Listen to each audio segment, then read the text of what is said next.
কখনো কি এমন হয়েছে রাতের গভীরে যখন সমস্ত পৃথিবী ঘুমিয়ে পড়েছে তখন আপনি একাকী জানামাজে বসে আছেন, আপনার দু চোখ বেয়ে অশ্রু ঝরছে, আপনার হৃদয়টা ভারাক্রান্ত, কিন্তু আপনার মুখে কোনো শব্দ নেই।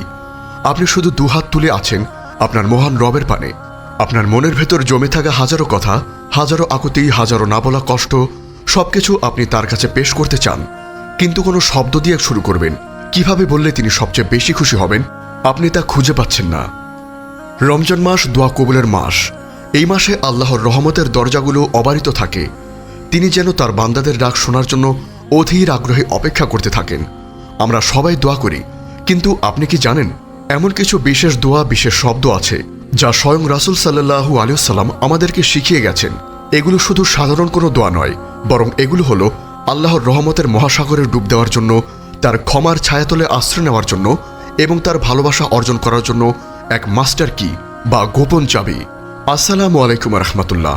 আজকের এই আলোচনাটি সেই সকল আশাবাদী আত্মার জন্য যারা রমজানের এই বরকতময় মুহূর্তে আল্লাহর কাছে নিজেকে উজাড় করে দিতে চান। আজ আমরা সাধারণ কোনো আলোচনা করব না, বরং আমরা শিখব এমন 3টি বিশেষ দোয়া যা আপনার রমজানের ইবাদতকে এক নতুন উচ্চতায় পৌঁছে দেবে। এই দোয়াগুলো কোনো বানানো বা প্রচলিত দোয়া নয়, এগুলো সরাসরি রাসূল সাল্লাল্লাহু আলাইহি ওয়াসাল্লামের মুখ নিঃসৃত বাণী। আজ আমরা শুধু এই দোয়াগুলোই জানব না, বরং এর অর্থের গভীরে ডুব দেব এবং বোঝার চেষ্টা করব কেন এই দোয়াগুলো এত শক্তিশালী ও প্রভাবশালী। ইনশা আল্লাহ এই আলোচনার পর আপনি যখন আল্লাহর সামনে হাত তুলবেন তখন আপনার হৃদয়টা আরও বেশি আত্মবিশ্বাসী হবে, আপনার দোয়াগুলো আরও বেশি প্রাণবন্ত হবে এবং আপনার রবের মধ্যকার সম্পর্ক আরও বেশি মধুর হয়ে উঠবে। প্রথম দোয়া, ইফতারের মুহূর্তে কৃতজ্ঞতা ও আশার বাণী। রমজানের প্রতিটি দিন শেষে যখন সূর্যাস্তের রক্তিম আভা পশ্চিম আকাশে ছড়িয়ে পড়ে তখন রোজাদারদের হৃদয় এক অদ্ভুত প্রশান্তি নেমে আসে। সারাদিনের ক্ষুধা, তৃষ্ণা আর ধৈর্যের পরীক্ষার পর আসে আল্লাহর পক্ষ থেকে প্রতিদান গ্রহণের মুহূর্ত। এই মুহূর্তটি দোয়া কবুলের অন্যতম সেরা একটি সময়।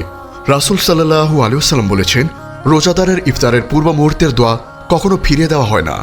এই বিশেষ মুহূর্তে আমরা কোন শব্দ দিয়ে আমাদের রোজা ভাঙব? রাসূল সাল্লাল্লাহু আলাইহি ওয়াসাল্লাম একটি অসাধারণ সুন্দর দোয়া শিখিয়েছেন। তিনি যখন ইফতার করতেন তখন বলতেন, জাহাবাত জামাউ ওয়াবতাল্লাতিল উরুক ওয়া সাবাতাল আজরু ইনশা আল্লাহ। অর্থের গভীরে তৃষ্ণা দূরীভূত হল, শিরা উপশিরা সিক্ত হল এবং প্রতিদান নির্ধারিত হয়ে গেল ইনশা আল্লাহ। সুনানে আবু দাউদ, হাদিস 2357, সনদ হাসান। সুবহানাল্লাহ। একবার এই দোয়াটির গঠন এবং এর ভেতরের অনুভূতির দিকে তাকান। এটি শুধু একটি দোয়া নয়, এটি একটি পূর্ণাঙ্গ অভিজ্ঞতা। জাহাবাজ জামাউ অর্থাৎ তৃষ্ণা দূরীভূত হল। প্রথম কথাই হলো শারীরিক কষ্টের সমাপ্তির ঘোষণা। আপনি আল্লাহর কাছে স্বীকার করছেন, হে আল্লাহ, তোমারই হুকুমে যে তৃষ্ণায় আমি কাতর ছিলাম, তোমারই হুকুমে এখন তা দূর হয়ে গেছে। এটি আল্লাহর নিয়ামতের এক সরল ও সুন্দর স্বীকৃতি। ওয়াবতাল্লাতিল উরুক অর্থাৎ শিরা উপশিরা সিক্ত হল। দ্বিতীয় অংশেও সেই শারীরিক প্রশান্তির কথা। সারাদিনের উপবাস আপনার শরীরের প্রতিটি শিরা উপশিরা যে শুকিয়ে গিয়েছিল, এক গ্লাস পানি পান করার সাথে সাথেই তা আবার সজীব হয়ে উঠেছে। এটাও আল্লাহর প্রতি এক গভীর কৃতজ্ঞতার বহিঃপ্রকাশ। ওয়া সাবাতাল আজরু ইনশা আল্লাহ অর্থাৎ এবং প্রতিদান নির্ধারিত হয়ে গেল ইনশা আল্লাহ। এই অংশটি হলো এই দোয়ার আত্মা।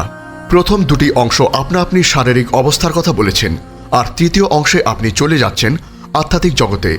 আপনি আশা ও দৃঢ় বিশ্বাস নিয়ে ঘোষণা করছেন, হে আল্লাহ, আমার এই সামান্য কষ্ট, আমার এই ধৈর্যের বিনিময় আপনার খাতায় আমার জন্য প্রতিদান লেখা হয়ে গেছে। কিন্তু এর শেষে ইনশা আল্লাহ শব্দটি যুক্ত করে আপনি আপনার চূড়ান্ত বিনয় ও আল্লাহর প্রতি পরিপূর্ণ আত্মসমর্পণের পরিচয় দিচ্ছেন। আপনি বলছেন, হে আল্লাহ, আমি আশা তো করছি, কিন্তু চূড়ান্ত ফয়সালা আপনার হাতে। আপনি যদি চান তবেই আমার এই প্রতিদান লেখা হবে। এই একটি দোয়া আমাদেরকে 3টি জিনিস শেখায়। 1. কৃতজ্ঞতা, আল্লাহর দেয়া নিয়ামতের পানি ও খাবারের জন্য শুকরিয়া আদায় করা। 2.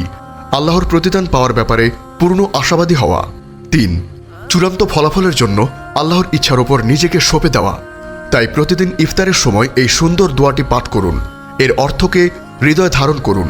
এটি আপনার সারাদিনের রোজাকে এক সুন্দর সমাপ্তি দেবে। দ্বিতীয় দোয়া, লাইলাতুল কদরের ক্ষমার আরতি। আল্লাহর সবচেয়ে প্রিয় দোয়া। রমজান মাসের ভেতরে আল্লাহ এমন এক রাত লুকিয়ে রেখেছেন যা 1000 মাসের চেয়েও সেরা, লাইলাতুল কদর। এই রাতে ইবাদত করা 83 বছরেরও বেশি সময় ধরে ইবাদত করার চেয়ে উত্তম। এটি ক্ষমা লাভের রাত, ভাগ্য পরিবর্তনের রাত। উম্মুল মুমিনিন হযরত আয়েশা রাদিয়াল্লাহু আনহা যিনি ছিলেন এই উম্মতের সবচেয়ে জ্ঞানী নারীদের একজন, তিনি একবার রাসূল সাল্লাল্লাহু আলাইহি ওয়াসাল্লামকে জিজ্ঞেস করলেন, হে আল্লাহ রাসূল, আমি যদি বুঝতে পারি যে আজ রাতটি কতটা রাত, তবে আমি আল্লাহর কাছে কি বলে দোয়া করব? একবার ভাবুন এই প্রশ্নটি কতটা গুরুত্বপূর্ণ।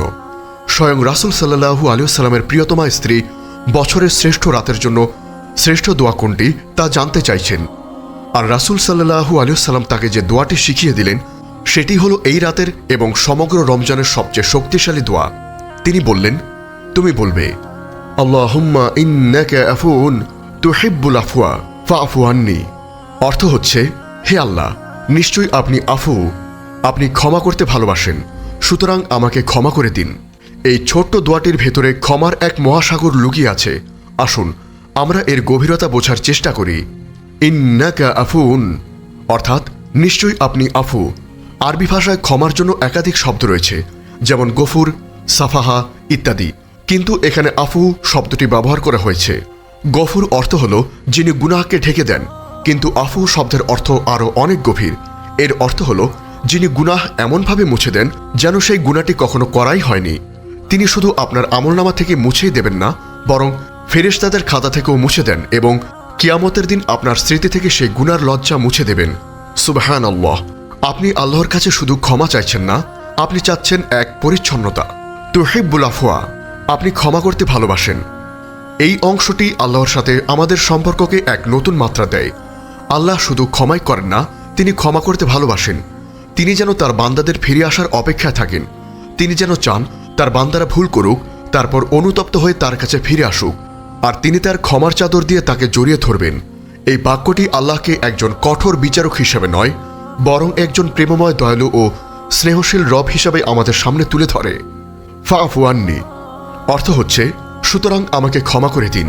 প্রথম দুটি অংশে আল্লাহর মহত্ব ও গুণের প্রশংসা করার পর শেষ অংশে আপনি চূড়ান্ত বিনয়ের সাথে নিজের জন্য সেই ক্ষমা প্রার্থনা করছেন। এই দোয়াটি রমজানের শেষ দশকে, বিশেষ করে বেজোর রাতগুলোতে সিজদায় তাহাজ্জুদে ইফতারের আগে সারাক্ষণ পড়তে থাকুন। এটি শুধু একটি দোয়া নয়, এটি আল্লাহর ক্ষমার মহাসাগরে ডুব দেওয়ার জন্য রাসূল সাল্লাল্লাহু আলাইহি ওয়াসাল্লামের পক্ষ থেকে আমাদের জন্য এক উপহার। তৃতীয় দোয়া, দুনিয়া ও আখিরাতের সার্বিক কল্যাণের আবেদন। রমজান মাস শুধু পরকালের জন্যই নয়, বরং আমাদের এই দুনিয়ার জীবনকে সুন্দর করার জন্য এক বিশেষ সুযোগ। ইসলাম একটি ভারসাম্যপূর্ণ জীবন ব্যবস্থা, তাই আমাদের দোয়াতে সেই ভারসাম্য থাকা উচিত।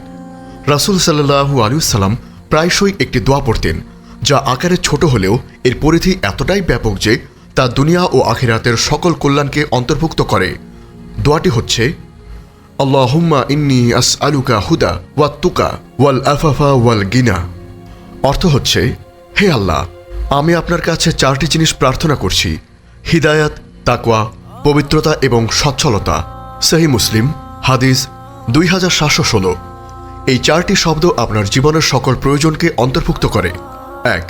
আল হুদা অর্থাৎ হিদায়াত। এটি শুধু সঠিক পথকে জানা নয়, বরং সেই পথের উপর অটল থাকার তৌফিকও এর অন্তর্ভুক্ত।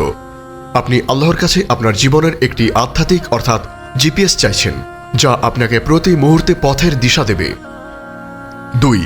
আত্তুকা অর্থাৎ তাকওয়া। এটি হলো রমজানের মূল উদ্দেশ্য।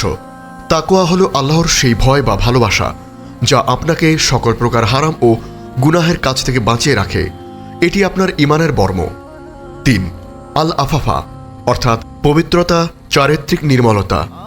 এটি শুধু শারীরিক পবিত্রতাই নয়, বরং এর মধ্যে চোখের পবিত্রতা, জিহ্বার পবিত্রতা, অন্তরের পবিত্রতা এবং সকল প্রকার অশ্লীল ও নির্লজ্জতা থেকে বেঁচে থাকারও অন্তর্ভুক্ত।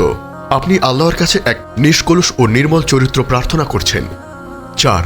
আল গিনা অর্থাৎ সচ্ছলতা ও অমুখাপেক্ষিতা।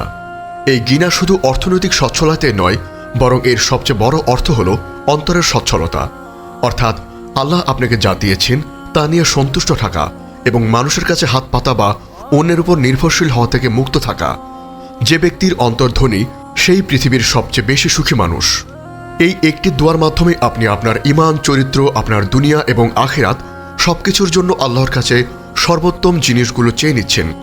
প্রিয় ভাই ও বোন, এই 3টি দোয়া আপনার এই রমজানের সঙ্গী বানিয়ে নিন। এগুলোকে শুধু মুখস্থ না করে এর অর্থকে হৃদয়ে ধারণ করে আল্লাহর কাছে প্রার্থনা করুন। আপনি যদি মনে করেন এই বিস্তারিত আলোচনাটি আপনার দোয়া ও ইবাদতকে আরও অর্থবহ করতে সাহায্য করবে, তবে আমাদের ইউটিউব চ্যানেলটি সাবস্ক্রাইব করুন এবং ফেসবুক পেজে আমাদের পরিবারের একজন সদস্য হয়ে যান, কারণ আমরা একসাথে আল্লাহর সবচেয়ে প্রিয় বান্দা হওয়ার পথে চলতে চাই। হে আল্লাহ, হে দোয়া কবুলকারী, আমরা আপনার কাছেই হাত পেতেছি, আপনি আমাদের হাত ফিরিয়ে দিয়েন না। হে আল্লাহ, হে আল্লাহ, আপনি আফু, আপনি ক্ষমা করতে ভালোবাসেন, আপনি আমাদের ক্ষমা করে দিন। আমাদেরকে হেদায়েত, তাকওয়া, পবিত্রতা এবং অন্তরের সচ্ছলতা দান করুন। আমাদের ইফতারের মুহূর্তের দোয়াগুলোকে কবুল করে নিন। আমাদের সকল ইবাদতকে আপনার শান অনুযায়ী কবুল করে আমাদের জীবনের সর্বোত্তম রমজান হিসাবে কবুল করে নিন। আমিন ইয়া রাব্বিল আলামিন।